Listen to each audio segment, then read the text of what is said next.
Et bonjour les scorpions, je reviens pour votre horoscope sentimental intemporel. On va voir ce que les cartes ont à nous raconter pour vous. Comme toujours, prenez uniquement ce qui résonne pour vous et laissez le reste. On va voir de ce pas ce que les cartes ont à nous dire.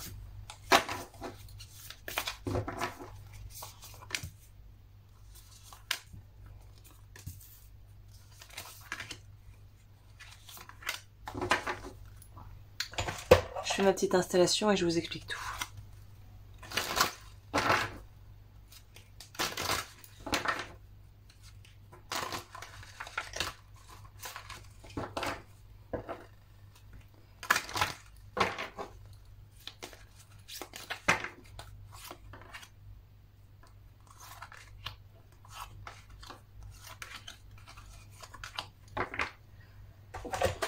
Ah, j'ai oublié. Vous voyez, dans ma précipitation, je vais rapidement, entre guillemets, me mettre en condition et j'ai senti qu'il fallait un peu nettoyer pour vous. Alors, c'est peut-être le fait que vous, il y aurait à nettoyer de votre côté et un petit peu vraiment, je sais pas, nettoyer vos énergies, ça pourrait nous parler de ça. Moi, je vais juste mettre un peu de palo.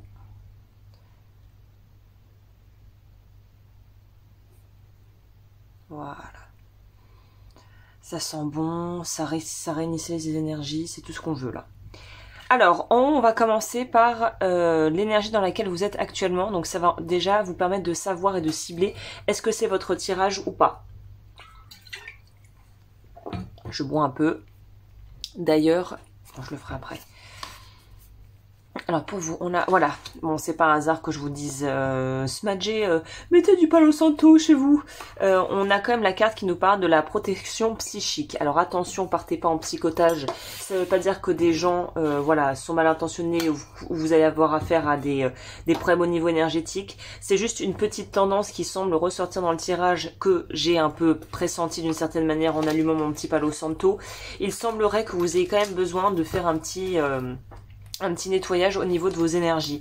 Alors, je pense que c'est rien de méchant, hein, très clairement, je pense pas que ça soit quelque chose de dramatique, mais là, il y a une notion peut-être soit d'avoir des énergies extérieures qui influent sur votre vie sentimentale, soit d'avoir tout simplement besoin de vous mettre au vert et faire attention avec qui aussi vous partagez vos énergies au niveau intime ou au niveau tout simplement de ce que vous racontez à vos proches et voilà, de la qualité de l'information que vous transmettez aux gens autour de vous et à voir est-ce que voilà, il faut filtrer, est-ce qu'on peut tout dire, est-ce qu'il vaut mieux garder des choses pour soi parce que finalement ça va pas nous aider à avancer, est-ce qu'on est dans une relation qui est naissante et peut-être pas forcément adaptée, ou au contraire est-ce qu'on est dans une relation établie où on se rend compte qu'il y a des disparités et des incompréhensions qui font qu'on a du mal finalement à être ensemble et à pouvoir communiquer clairement nos demandes et nos besoins.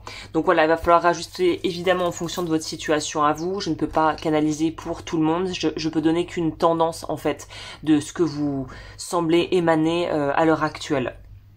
Là, ce qui est de très bon augure, ce qui est de très bon signe, cela dit, c'est la fameuse carte du Emotional Freedom, qui nous parle quand même de se libérer de quelque chose qui était lourd. Donc pour moi, quand on me dit se libérer de quelque chose de lourd, c'est qu'on arrive à dépasser finalement peut-être un blocage au niveau de l'expression des émotions si on avait des difficultés à le faire, et qu'on peut commencer à vraiment évoluer et finalement s'autoriser peut-être une plus grande vulnérabilité avec des gens autour de soi où on ne s'autorisait pas à tout dire, en tout cas à dire le fond de notre pensée. Donc je pense que la communication va se débloquer et que finalement peut-être aussi on vous met en garde de tomber dans une forme de psychotage, comme je vous le disais au début. C'est marrant, ça me fait penser à un film, c'était une réplique, mais où est-ce que j'ai sorti ça? Tout n'est pas ce qu'il semble être. Je crois que c'est dans un dessin animé indépendant qui n'a pas été un gros succès parce que pas de promo autour de ce film, mais que moi j'ai beaucoup aimé étant enfant. C'était Le Cygne et la Princesse, je crois. Les aficionados des dessins animés connaîtront sûrement. Il y a une notion, il y a un moment, le père de l'héroïne dit tout n'est pas ce qu'il semble être, quelque chose comme ça. Donc si je vous dis ça, c'est peut-être qu'il y a quelque chose à voir avec ça, que le film pourrait peut-être vous divertir et vous donner des pistes, je sais pas, à voir. Au niveau, alors là je vais faire célibataire, couple, sachant que généralement ça peut interagir et ça peut finalement se répondre. Donc j'ai envie de vous dire, prenez tout et regardez ce qui vous parle et laissez ce qui ne vous parle pas. Au niveau sentimental, on va voir quelle est la tendance. On a courage, sexualité. Alors c'est étonnant, il y a vraiment une grosse notion ici de vouloir faire évoluer sa vie intime. Alors je monte les cartes pour essayer de tout vous montrer. On a envie de pouvoir au niveau de sa vie, de son intimité, de pouvoir se libérer de quelque chose. Et là, je me rencontre. Il me faudrait une petite pierre pour pouvoir mettre ça comme ça. Ah bah tiens, peut-être le bâton de cannelle. Oui, j'adore la cannelle. Oui, ça tient. Ouh, magnifique. C'est-à-dire qu'il faut que j'arrive à rentrer ça dans le cadre tout le temps. Vous savez quoi, elles sont trop grandes ces cartes. Bon, je me parle à moi-même un peu en fait là. Mais c'est que j'aimerais bien pouvoir tout rentrer. Je crois qu'on est bon là. Donc là, ce que ça nous dit, c'est que le courage, pour moi, c'est peut-être aussi le courage de réapprendre à se faire confiance après une phase de vie où justement on a vraiment douté de soi, où ça a été compliqué, où les choses n'ont pas été faciles finalement à digérer hein, d'une certaine manière. Donc là, on vous dit... pensez à vous, soyez bienveillant avec vous-même. Il y a vraiment une notion de pouvoir se libérer de quelque chose. Et justement, j'ai l'impression que c'est surtout se libérer au niveau de ce qu'on s'empêchait de vivre, de ce qu'on s'empêchait d'être, de ce qu'on s'empêchait de faire. Il y a quelque chose comme ça ici. Qu'est-ce que je peux vous dire de plus? Attendez, je vais plutôt mettre ça alors.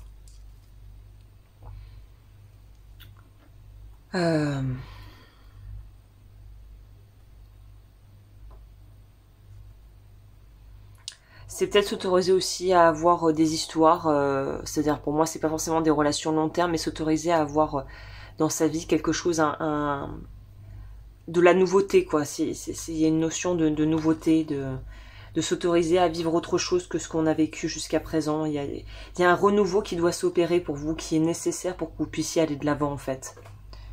Tenez, on va mettre ça alors. Je verrai plus tard, mais voilà ce qu'on nous dit pour les célibataires. Au niveau des couples, c'est très lié aussi au chakra du bas. Donc il y a cette notion pour les couples de pouvoir en fait, je crois, être en fait avoir la certitude ou la confirmation actuellement, ou voilà dans les jours à venir, que vous avez trouvé la bonne personne qui vous est qui vous est destinée, dans le sens où la bonne personne pour vous. Il y a vraiment cette notion de, on n'a plus de doute. Alors attendez, je vais mettre ça là. Ah oui, c'est mieux pour moi. J'espère que vous n'aurez pas trop le reflet, mais moi sinon j'ai un reflet dans la tête. C'est pas très agréable pour la lecture des cartes. Donc là, on nous dit clairement pour les célibataires, pour les couples, qu'il y a cette notion de confirmation qu'on a rencontré la bonne personne pour la majorité d'entre vous, je pense. Si voilà, c'est une relation qui est déjà établie, on sait. On sait qu'on a trouvé quelqu'un avec qui on va pouvoir vraiment faire un petit bout de chemin. Donc je pense que vous êtes assez au clair avec ce qui autour de vous fonctionne et ne fonctionne pas. Je pense que vous avez une vraie lucidité par rapport à votre situation, que vous soyez en couple ou célibataire. Les célibataires, je pense que vous savez là où ça coince et là où il va falloir commencer un petit peu à lâcher du lest ou à s'autoriser à refaire confiance, ce qui est évidemment pas facile, on le sait bien. Pour les couples, on voit qu'il y a cette notion de savoir où on veut investir, parce qu'on sait qu'on investit avec la bonne personne, si vous voulez. Il y a quand même quelque chose de cet ordre qui ressort très fortement de votre tirage. On va voir ce que c'est le conseil et de comment pourrait évoluer la situation si voilà, vous mettez en place ce qui est nécessaire. Le conseil, je vais le faire en dernier. On va déjà voir comment ça évolue et ensuite... Ah, là, je vais prendre en compte le fait qu'elles soient sorties à l'envers, puisque je les brasse à l'endroit et que je ne les lis pas habituellement à l'envers. Donc là, on va faire une exception, parce que je pense que c'est significatif finalement. Là, on vous dit clairement qu'il y a quelque chose qui... là, c'est très clair, c'est-à-dire que plus vous irez dans qui vous êtes et plus vous oserez exprimer qui vous êtes réellement, le plus ça sera clair pour vous. Le plus ça va être tellement évident que vous n'aurez plus d'appréhension et de peur ou de doute à l'idée d'être vous-même et de pouvoir partager en fait ce que vous ressentez. Donc plus vous allez être vrai, mieux ça va se passer.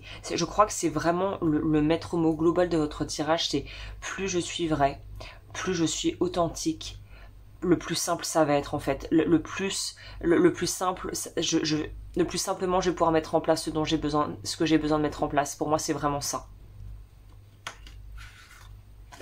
Le conseil qu'on a un petit peu déjà dans l'évolution, healing the distorted masculine. Alors, le distorted masculine, c'est l'énergie masculine yang qui est présente en chacun de nous, qu'on soit homme ou femme.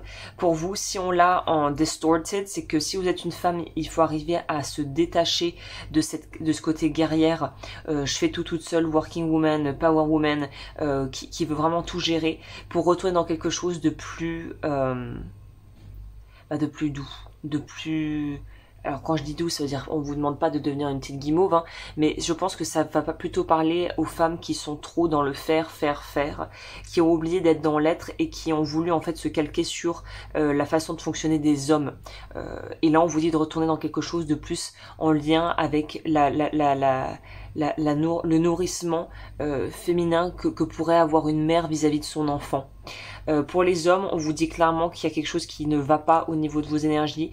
Encore une fois, dans le faire, mais on oublie d'être, on oublie de travailler sur soi. En fait, on est tellement absorbé par tout ce qu'il y a à faire au niveau contingence matérielle, logistique, la famille, le travail, vouloir aller, je sais pas moi, à la salle de sport, vouloir passer du temps avec ses amis, et au final, on s'oublie soi-même. Le gros danger pour vous dans votre vie sentimentale actuellement, c'est de vous oublier vous-même. C'est limpide, c'est clair comme de l'eau de roche ici. Donc plus vous serez en lien avec vous, plus vous écouterez vos besoins, le mieux ça se passera. On en revient toujours à cette notion qui est vraiment le centre de votre tirage de l'énergie du mois, l'énergie de la libération émotionnelle, et c'est pas rien. Donc pour pouvoir accéder à cette libération, il va falloir quand même, à mon avis, injecter une certaine dose de travail entre guillemets personnel, qui est plutôt une forme de discipline vis-à-vis de vos besoins émotionnels, et de les faire passer en priorité avant toute chose. C'est ça le gros du boulot pour vous ce mois-ci. Bah écoutez les scorpions, je pense que c'est déjà hyper complet, j'espère que ça vous a plu, n'hésitez pas à liker, commenter, vous abonner si vous aimez ce que je fais, me rejoindre sur Patreon si vous voulez du contenu exclusif, revoir peut-être les vidéos des horoscopes du mois d'octobre si vous arrivez au moment où je les ai publiés, parce qu'il y a peut-être des pistes aussi de réflexion là-dedans. Pour les formations, ça se passe directement sur mon site web lodufeu.com, si vous voulez me faire un don via Paypal dans les liens qui sont juste en dessous de la vidéo, n'hésitez pas, ça me sert à investir dans du matériel pour enregistrer des oracles. Sur ce, je vous souhaite un très très joli mois, et je vous retrouve pour les horoscopes mensuels petit à petit durant le courant du mois en cours. Je vous embrasse, prenez soin de vous.